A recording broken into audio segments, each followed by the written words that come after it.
Quindi siamo preoccupati, il modello ci dice che ci sarà una costanza di incremento di contagiati, di patologici e anche di mortalità. Stiamo facendo il diavolo a 4 per rinforzare ancora di più le prime fila, che sono quelle delle terapie intensive e semi-intensive, e questa è una sfida quotidiana. Non c'è ancora spazio per l'ottimismo. I modelli adottati dal Comitato Scientifico dell'Unità di Crisi parlano di ulteriori incrementi di contagiati e di vittime e fino ad oggi non hanno sbagliato. Lo scollamento registrato è di soli 2 giorni. Stiamo monitorando i modelli matematici che ci dicono che siamo indietro di un paio di giorni rispetto a quello che dovrebbe accadere oggi. Rispetto a quello che accade oggi, il modello ci dice che dovrebbe essere accaduto 2 giorni fa, e questo è un buon dato di lettura, ma non possiamo parlare di abbassare la guardia, di fine dell'emergenza o di altre robe del genere.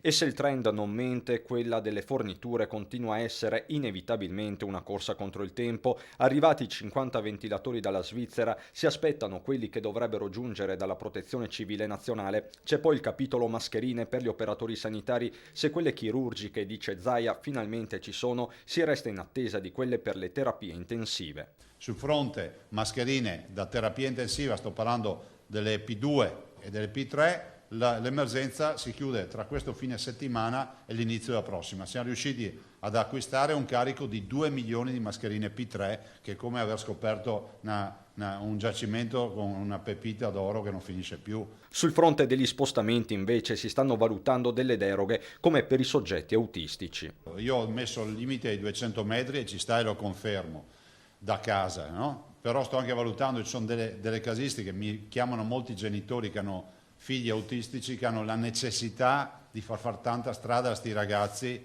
per tenerli, diciamo, in movimento e per garantire a loro una stabilità durante la giornata. Ecco, in alcuni casi potremmo prevedere, magari con una subordinanza, delle deroghe. Resta poi l'appello di sempre, anche perché la questione sanitaria non finisce con il ricovero. È un virus che fa danni, ci manda in terapia intensiva, è un virus che fa danni, ci fa venire l'encefalite, quindi problemi cerebrali, è un virus che fa danni, ci fa venire le miocarditi e quindi problemi cardiaci, è un virus che fa danni, ci fa venire l'insufficienza renale, perché poi questi sono gli esiti. Quindi c'è poco da scherzare.